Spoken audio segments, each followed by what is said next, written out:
Assalamualaikum warahmatullahi wabarakatuh.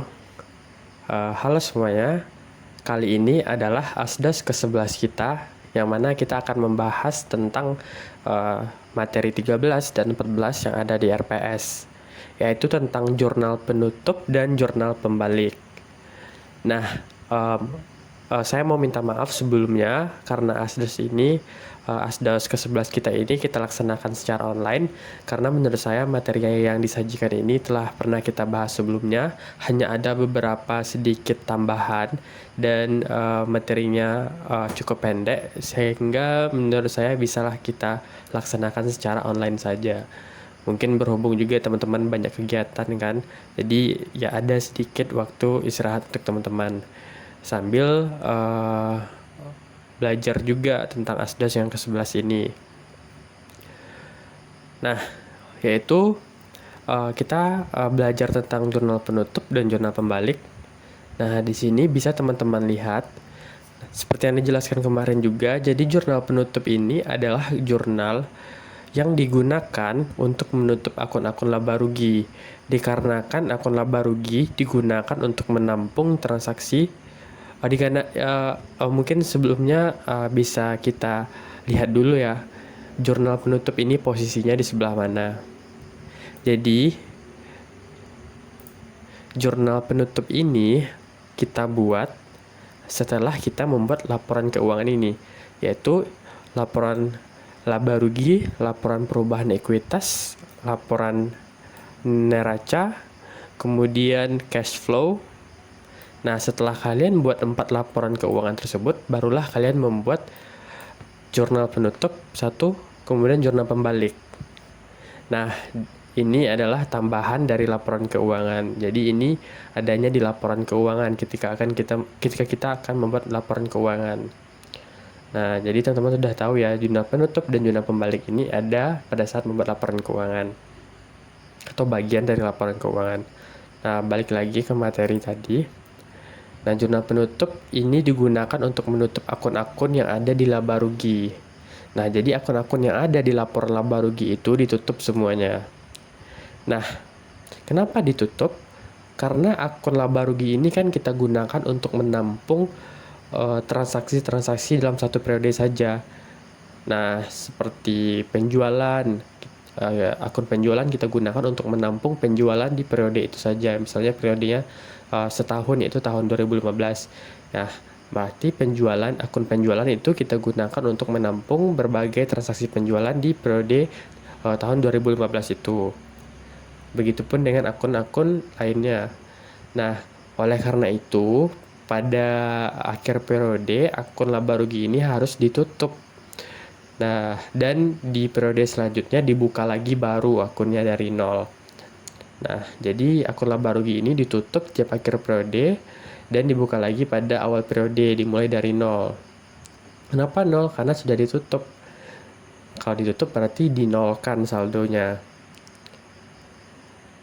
Nah, berbanding terbalik dengan akun neraca. Jadi akun neraca ini adalah akun yang akan kita bawa ke periode selanjutnya.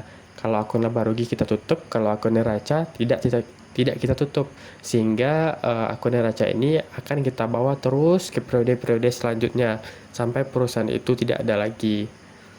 Nah, apa contoh dari akun laba rugi? Jadi akun laba rugi ini adalah akun yang ada di laporan income statement atau laporan laba rugi kan. Nah, mungkin bisa kita lihat di sini. Apa aja sih yang ada di laporan laba rugi? Ya, yaitu pertama adalah penjualan. Sudah pasti penjualan, ada retur penjualan, ada potongan penjualan, ada harga pokok penjualan, ada beban, berbagai beban. Atau lebih mudahnya bisa teman-teman lihat di sini saja, di neraca lajur. Apa aja? Yaitu akun yang dari penjualan sampai ke bawah. Sudah pasti akun laba rugi. Dari penjualan ini, retur, diskon, harga pokok, terus semua beban-beban. Nah, itu adalah akun laba rugi. Yang inilah yang akan kita tutup. Dari penjualan sampai beban ini yang akan kita tutup. Atau akan kita nolkan saldonya. balik lagi ke materi. Nah, ini jadi contohnya tadi ya, ada penjualan, ada harga pokok, dan beban. Nah, ketiga akun ini kita tutup dengan ikhtisar laba rugi. Contohnya penjualan yang saldonya kredit, kita debitkan, kemudian kita tutup dengan kreditnya ikhtisar laba rugi. Nah, jadi 0 jadinya penjualan. Kemudian HPP yang saldonya debit, kemudian kita kreditkan, kita tutup dengan akun ikhtisar laba rugi di debit. Nah, jadi saldo HPP juga 0. Begitupun dengan beban, kita balikkan. Kalau sebelumnya dia ada di debit, beban kan saldo normalnya di debit. Kita kreditkan semuanya. Jadi kita habiskan, kita nolkan.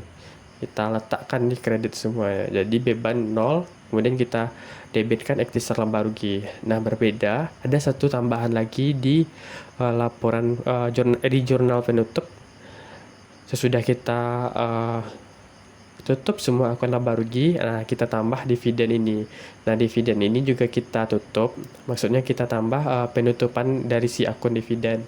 Jadi si dividen ini kita tutup. Kita dividen kan saldo normalnya debit, bisa teman-teman lihat di pelajaran sebelumnya, itu kan saldo normalnya debit. Nah, kita tutup dengan cara kita kreditkan, kemudian kita tutup dengan akun modal. Jadi modal si perusahaan itu kita tutup. Nah, kalau perusahaannya berbentuk PT, kemudian ada akun laba ditahan, berarti ditutup dengan akun laba ditahan, bukan akun modal. Jadi ditutup dengan akun laba ditahan. Kalau perusahaannya orang pribadi, nah ya langsung biasanya ditutup dengan modal. Kemudian setelah kita membuat jurnal penutup, bisa teman-teman lihat di sini, akun-akun yang ada di dalam jurnal penutup harus diposting ke dalam buku besar, sehingga menyebabkan akun laba rugi yang ada di buku besar menjadi 0 dan menyisakan akun neraca saja.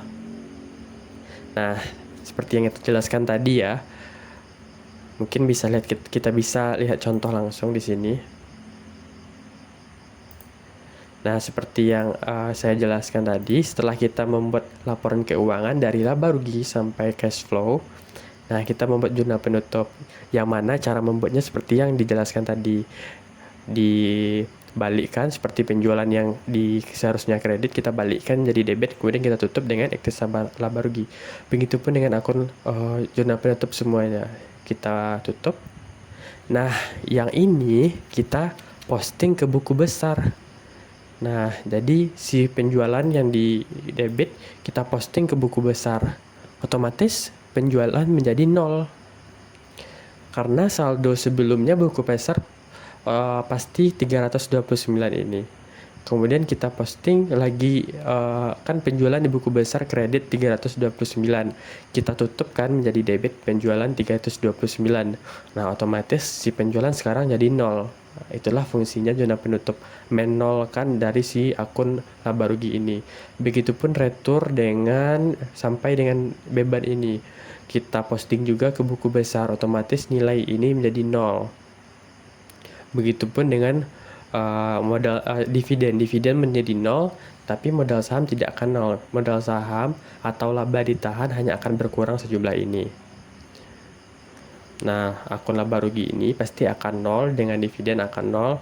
Nah, akun modal saham hanya akan berkurang. Nah, balik lagi ke materi kita. Nah, setelah kita posting ke buku besar, otomatis akun laba rugi dari pendapatan sampai beban udah pasti menjadi 0. Nah, kemudian yang tersisa hanya apa? Nah, yang tersisa hanya akun neraca. Nah, akun neraca itu kita buat menjadi sebuah neraca saldo. Nah, neraca saldo itu kita namakan sebagai neraca saldo setelah penutupan. Nah, kita lihat contohnya lagi. Nah, teman-teman kan udah lihat tadi ya, kita udah buat misalnya contohnya kan Timi Advertising di sini. Kita buat jurnal penutupnya kan, udah kita buat sesuai peraturan. Si penjualan kita debitkan, si ikhtisar laba rugi kita, si retur sampai beban kita kreditkan, otomatis ini menjadi 0. Nah, bagaimana contohnya? Nah, misalnya di sini hanya ada 2 akun neraca dan 2 akun laba rugi. Kalau misalnya di ujian itu udah pasti semuanya harus ada ya, dari kas sampai ke beban paling akhir. Atau di sini, misalkan teman-teman ada neraca lajur. Atau kalau misalkan tidak ada neraca lajurnya, bisa teman-teman lihat di neraca saldo setelah penyesuaian. Nah, kan kita kita buat jurnal, kemudian kita posting ke buku besar, kemudian kita buat ayat jurnal penyesuaian. Nah, kan ayat jurnal penyesuaian juga akan kita posting ke buku besar juga. Nah, setelah kita posting si jurnal penyesuaian ke buku besar, kan menghasilkan neraca saldo setelah penyesuaian. Nah, itu juga bisa teman-teman buat kan bisa kita gunakan sebagai acuan untuk membuat laporan keuangan. Nah, itu juga bisa kita gunakan sebagai untuk membuat jurnal penutup.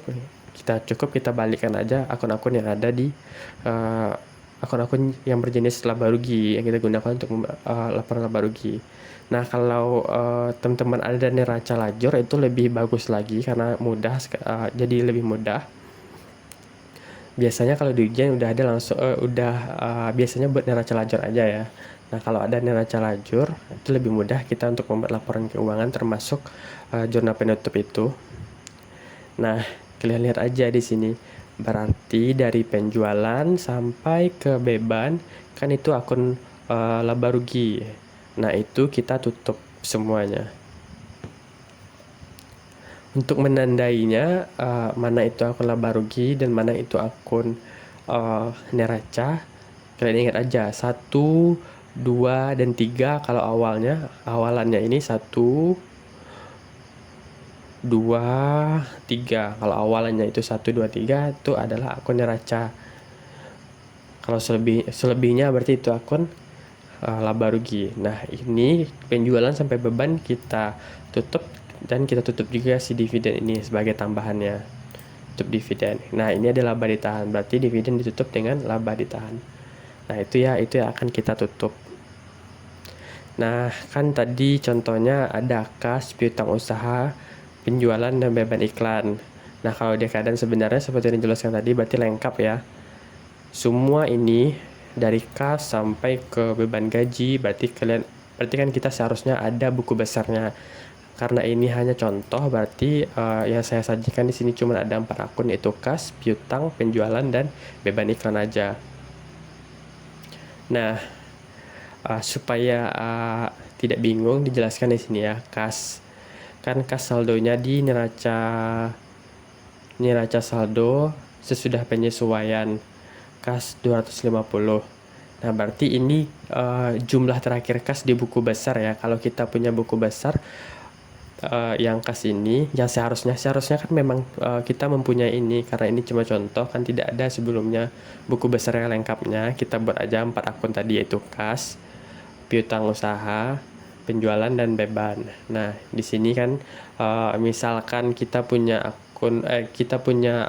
buku besar bagian kas. Nah, otomatis yang paling nilai saldo akhir kas kita setelah penyesuaian kan ini 250, atau saldo akhir kas kita yang ada di buku besar adalah 250. Nah, ini misal ini ya. Kenapa bisa 250? Ya, kita anggap aja misalnya ada dari jurnal penerimaan kas seperti ini, kemudian ada jurnal penyesuaian, bisa dari jurnal pembelian, jurnal umum, pokoknya kelima jurnal yang ada perusahaan dagang bisa menyebabkan kas seperti ini.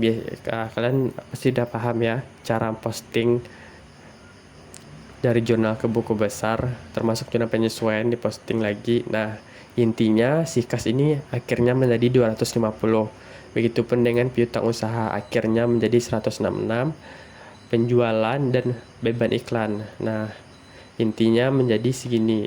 Penjualan 329, beban iklan 2000.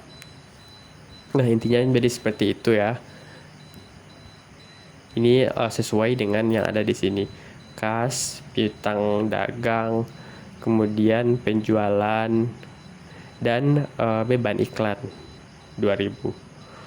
Otomatis sudah sesuai kan? Nah, kan kita buat jurnal penutupnya tadi tuh. Kita buat jurnal penutup yang dari penjualan sampai beban gaji dan juga harga pokok penjualannya. Nah, ini kita buat, inilah jurnal penutupnya si Timmy ini yang tadi. Nah, otomatis ini kita posting kan, contohnya postingnya penjualan. Tadi penjualan, nah penjualan kan kredit. Penjualan kan kredit 329 atau ini juga bisa. Nah, 329. Nah, ini kan kredit. Kita debitkan di zona penutup kan. Nah, debit jadi penjualan. Kita tutup dengan akun ikhtisar laba rugi. 329. Penjualan ini kita posting ke buku besar. Nah, contohnya buku besarnya di sini kan ada contohnya kan seharusnya kita memiliki buku besar seperti yang dijelaskan tadi. Kita posting ke buku besar kas.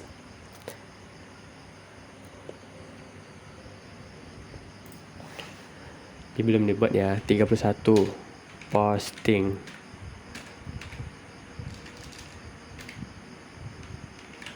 Kita posting.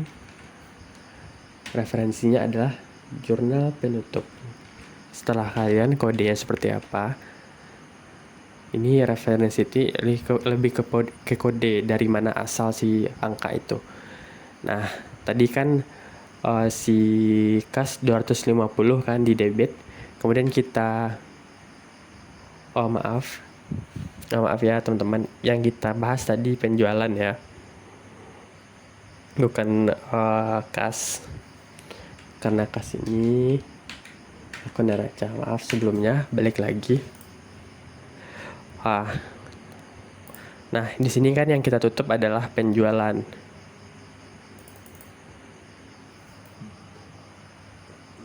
Nah, yang penjualan ini akan kita tutup 329. Penjualan.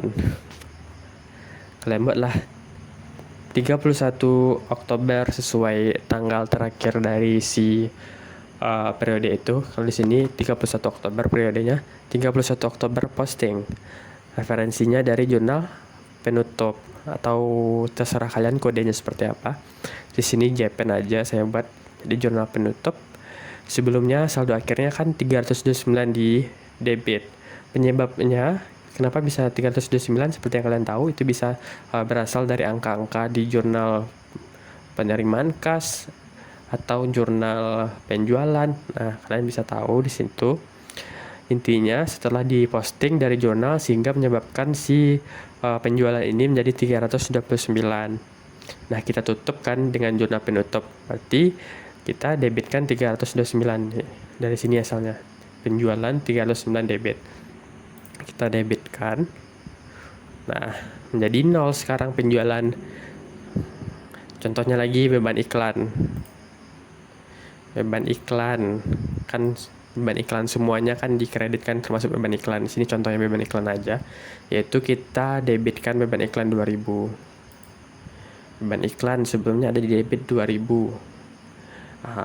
Penyebabnya sama seperti tadi, bisa itu berasal dari jurnal pengeluaran kas ataupun dari jurnal penerimaan kas, apapun itu, bahkan juga dari jurnal penyesuaian, sehingga menyebabkan menjadi 2000 saldo akhirnya kan. Kita tutup dengan jurnal penutup.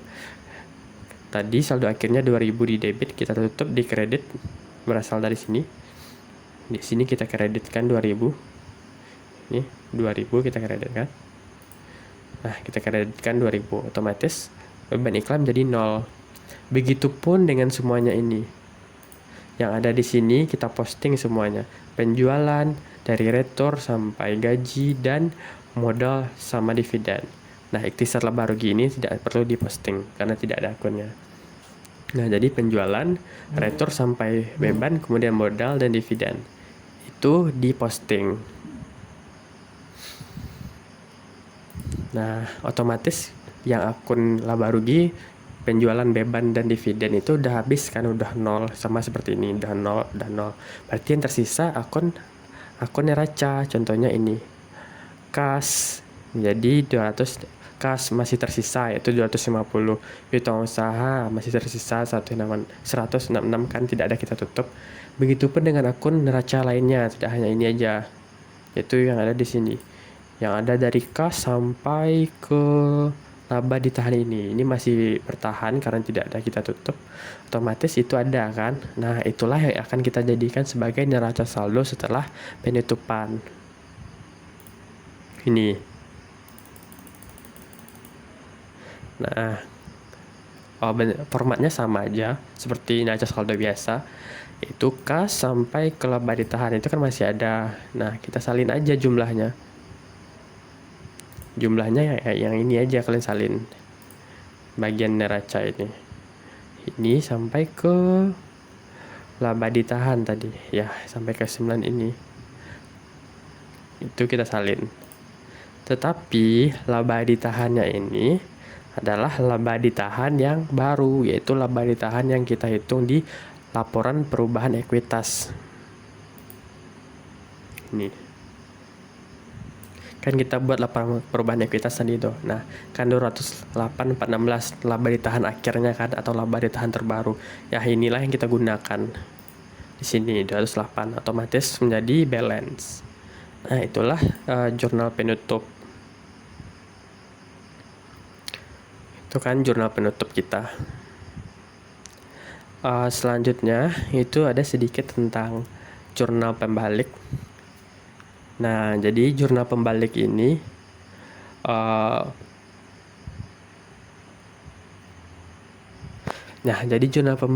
adalah lebih ke tambahan aja dari proses akuntansi. Tidak semua perusahaan membutuhkan jurnal pembalik. Nah, jadi itu tergantung perusahaan apakah mereka butuh jurnal pembalik atau tidak. Nah, biasanya butuhnya itu ya tergantung kebutuhan perusahaan juga. Kadang perusahaan tidak mau menggunakan jurnal pembalik, kadang mau juga. Pakai atau tidak pakai jurnal pembalik ini tidak ada pengaruhnya ke nilai keuangan sebuah perusahaan. Pengaruhnya itu hanya ke proses pencatatannya aja. Kalau kita menggunakan jurnal pembalik, maka di periode selanjutnya jurnal pembalik kita, pencatatan kita menjadi lebih sederhana. Nah, itu intinya. Kalau kita menggunakan jurnal pembalik, pencatatan akuntansi kita menjadi lebih sederhana. Yang terkait apa? Yang terkait 4 hal ini. Pencatatan akuntansi kita di periode selanjutnya akan menjadi lebih sederhana terkait 4 hal ini. Itu biaya dibayar di muka, penjualan yang diterima di muka, utang biaya, dan penjualan yang belum tercatat. Nah, ini juga yang akan kita balik, 4 hal ini juga yang akan kita balik. Asalnya dari mana? Asalnya dari ayat jurnal penyesuaian. Kalau di dalam ayat jurnal penyesuaian ada 4 hal ini. Nah, tinggal kita balikkan aja jurnalnya. Tapi biasanya yang paling sering muncul adalah 2 hal ini aja yang paling sering dibalik, lebih tepatnya, yaitu tentang utang biaya dan penjualan yang belum tercatat. Biasanya perusahaan akan membalik 2 hal ini, sedangkan yang satu sama yang kedua ini sedikit jarang. Yang paling seringnya tentang 2 ini. Nah, contohnya seperti yang kita buat di PT Semangat kemarin. Nah, ini kan kalau ada terkait dengan 4 hal ini, kita balik di dalam jurnal pembalik. Asalnya dari mana? Dari ayat jurnal penyesuaian. Contohnya yang ini. Nah, yang pertama ini tidak ada hubungannya dengan 4 hal tadi. Kita abaikan saja. Kemudian beban perlengkapan dan perlengkapan. Nah, ini berkaitan dengan 4 hal tadi, yaitu tentang biaya yang dibayar di muka. Nah, ini kita balik jadi perlengkapan pada beban perlengkapan. Kita balik perlengkapan pada beban perlengkapan. Karena ayat jurnal penyesuaiannya beban perlengkapan pada perlengkapan. Kita balik menjadi perlengkapan pada beban perlengkapan. Begitupun dengan yang lainnya. Yang ini jika ada berkaitan dengan 4 hal itu, kita balik. Itu intinya. Kalau kalian bertanya-tanya apa 4 hal ini, nah mungkin bisa kalian lihat di asdos ketiga atau kedua kita.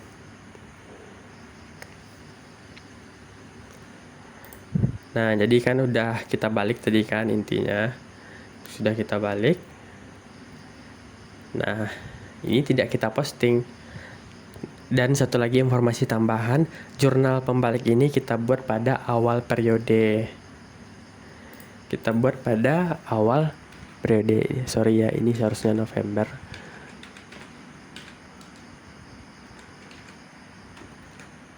Karena periode sebelumnya berakhir Oktober 2018, berarti periode selanjutnya dimulai November 2018.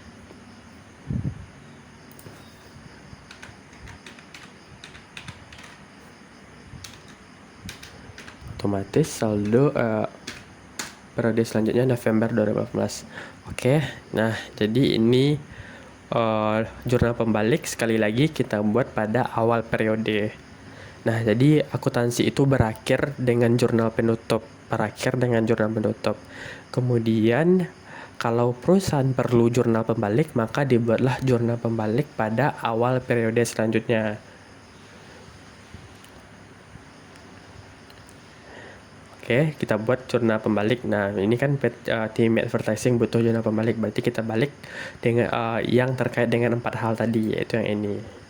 Nah, itu aja cara membuatnya, tinggal kalian balik aja tentang kalau ada berhubungan dengan 4 hal ini. Udah selesai berarti itu.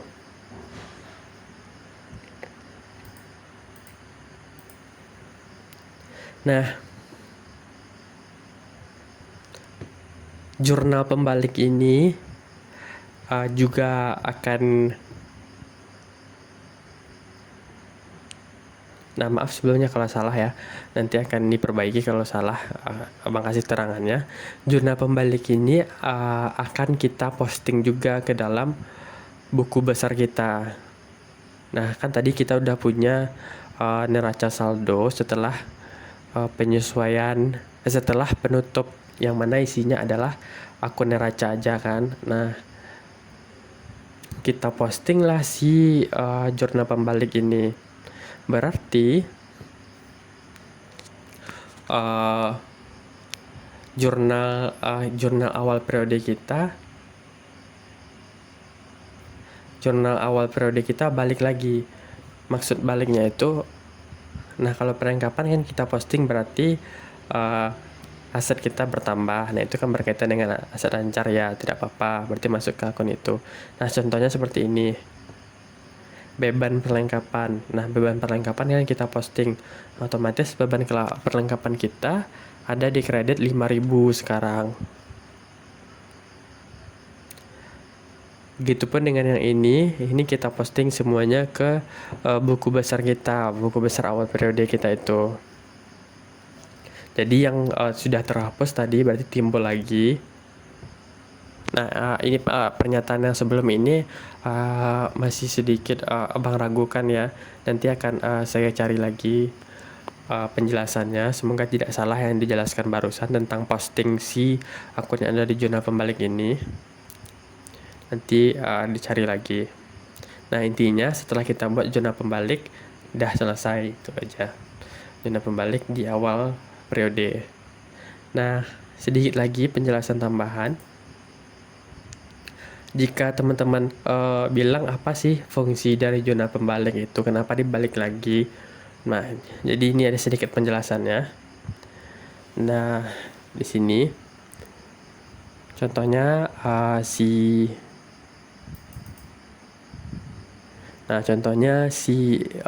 ini ya, pada misalnya pernyataan yang pertamanya, Yazizi itu perusahaannya, Yazizi ini membayar 4.000 dari gaji. Salaries and wage ini adalah gaji. Nah, jadi gaji karyawan ini Yazizi membayar 4.000 gaji untuk karyawan, yaitu di antara tanggal 15 dan 26 Oktober. Jadi intinya ini transaksi membayar gaji 4.000. Nah, kan kita jurnal biasa aja kan, di tanggal 26. Nah, jurnalnya kan biasa aja, itu salaries, wage, expense pada kas. Nah, ini ada perbandingan ya, perbandingan perusahaan yang menggunakan reversing entries dan perusahaan yang tidak menggunakan reversing entries atau jurnal pembalik. Perusahaan yang tidak menggunakan jurnal pembalik, perusahaan yang menggunakan jurnal pembalik. Nah, jadi seperti balik lagi ke soal. Nah, ini jurnal pembayaran gaji gaji seperti biasanya, itu jurnalnya sama, salaries and wage expense. Nah, kalau sama juga bagi perusahaan yang tidak menggunakan jurnal pembalik, ini sebagai awalan saja. Nah, ada jurnal membayar gaji biasanya. Kemudian pada tanggal 31 kan kita membuat jurnal penyesuaian, karena di sini ada pernyataan bahwa gaji ini belum untuk gaji yang tanggal 29 sampai tanggal 31, nah kan sudah belum dibayarkan. Jadi kita masukkan ke utang gaji dulu. Nah, salaries and wage expense pada salaries and wage payable, atau beban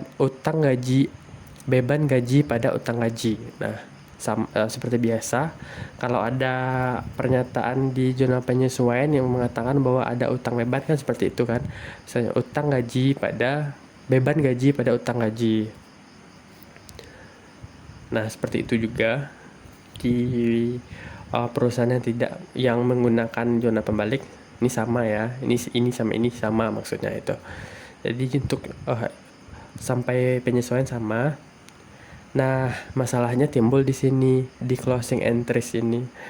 Nah, kan closing entries kita tutup akun beban kan, karena itu bagian dari laba rugi. Nah, kita tutup dengan cara income summary pada beban gaji.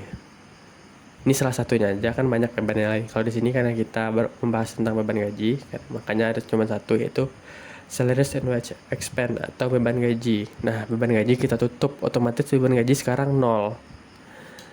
Akun beban gaji di buku besar sekarang 0 kan. Nah, di perusahaan yang punya jurnal pembalik juga 0. Nah, masalahnya ini ada di sini, penggunaan si jurnal pembalik ini sampai ke jurnal penutup sama ya, sama-sama 0 mereka. Nah, perbedaannya ada di sini.